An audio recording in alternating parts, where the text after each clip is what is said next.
Hello friends, મારી channel ગુજરાતીમાં તમારું ખૂબ ખૂબ સ્વાગત છે. ગાજરનો હલવો સિઝનમાં બધાના ઘરે બનતો જ હોય છે અને બધાની બનાવવાની રીત થોડી થોડી અલગ હોય છે.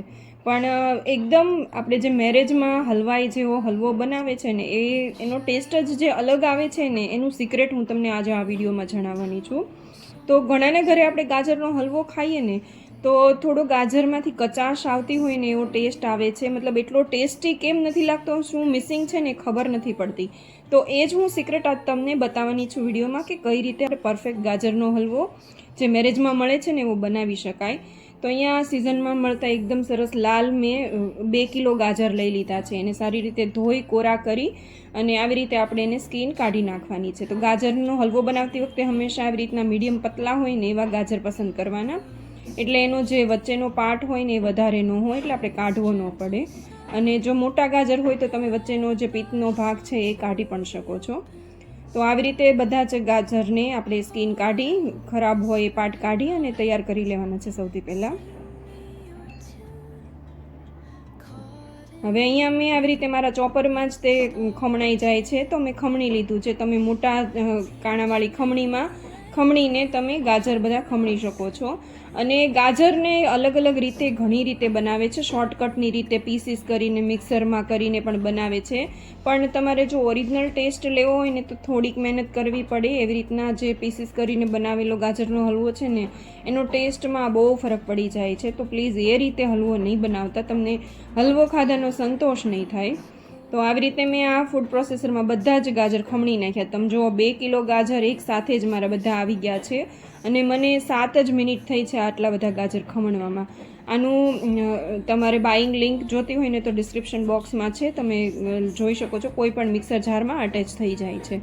અહીંયા મેં અડધો કપ ઘી લીધું છે. ઘી ગરમ થઈ ગયું ને પછી આપણે ખમણેલા ગાજર બધા એમાં એડ કરી દેવાના છે. તો ઘીને પહેલાં સારી રીતે એકદમ ગરમ થઈ જવા દેવાનું છે, પછી જ ગાજર એડ કરવાના છે. પહેલી ટીપ તમારા માટે.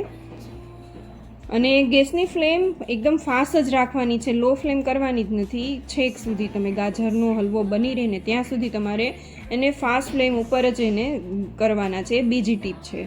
હવે શરૂઆતમાં આવી રીતે ગાજરનું જે છીણ છે એ ઘણું બધું છે, તો આપણે હાઈ ફ્લેમ ઉપર એને સતત ચલાવતા જઈ અને આવી રીતે સાંતળી લેવાનું છે. તો તમે જો નીચે પાણીનો ભાગ ન રહે ને ત્યાં સુધી એકદમ હાઈ ફ્લેમ ઉપર તમારે એને ચલાવવાનું છે. એનું કારણ છે કે તમે લો ફ્લેમ ઉપર પડ્યા ગાજરને સાંતળશો ને તો એ ગાજરની અંદરનું જે મોઇસ્ચર છે ને એમાં રહી જશે ને, તમને એની હલવો ખાતી વખતે કચાશ તમને ધ્યાનમાં આવી જશે. હવે ગાજરને હાઈ ફ્લેમ ઉપર 15 થી 20 મિનિટ, અહીંયા મારા 2 કિલો ગાજર છે એટલે મને 20 મિનિટ લાગી ગઈ, 20 થી 25 મિનિટ લાગી ગઈ. એટલું મેં શેકી લીધું. પછી આની અંદર 2 કપ દૂધ નાખ્યું છે અને 1/4 કપ જેટલી મલાઈ નાખી છે. એને આપણે થોડી વાર માટે 10 થી 15 મિનિટ સેજ દૂધને જાડું થવા દેવાનું છે. અને પછી મેં 1.5 કપ ખાંડ નાખી છે.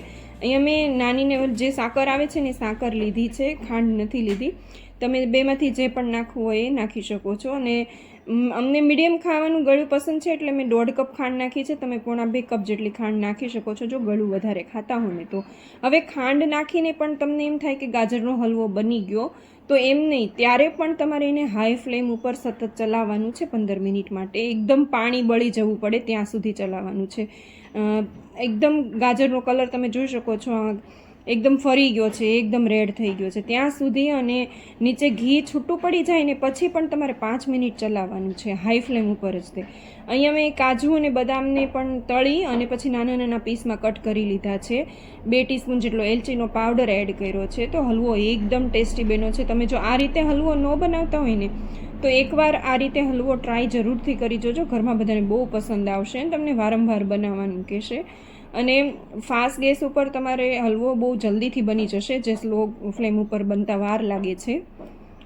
તો એવું નથી કે તમે વચ્ચે વચ્ચે થોડી વાર માટે તમારે બીજું કંઈ કામ હોય તો સ્લો ફ્લેમ કરી અને થોડી વાર જઈ શકો છો. પણ આવી રીતે તમારે પહેલેથી છેલ્લે સુધી હાઈ ફ્લેમ ઉપર જ ગાજરને શેકશો ને તો હલવો બહુ ટેસ્ટી બનશે. ને મને કોમેન્ટ કરીને જરૂરથી કહેજો કેવું લાગ્યો તમને.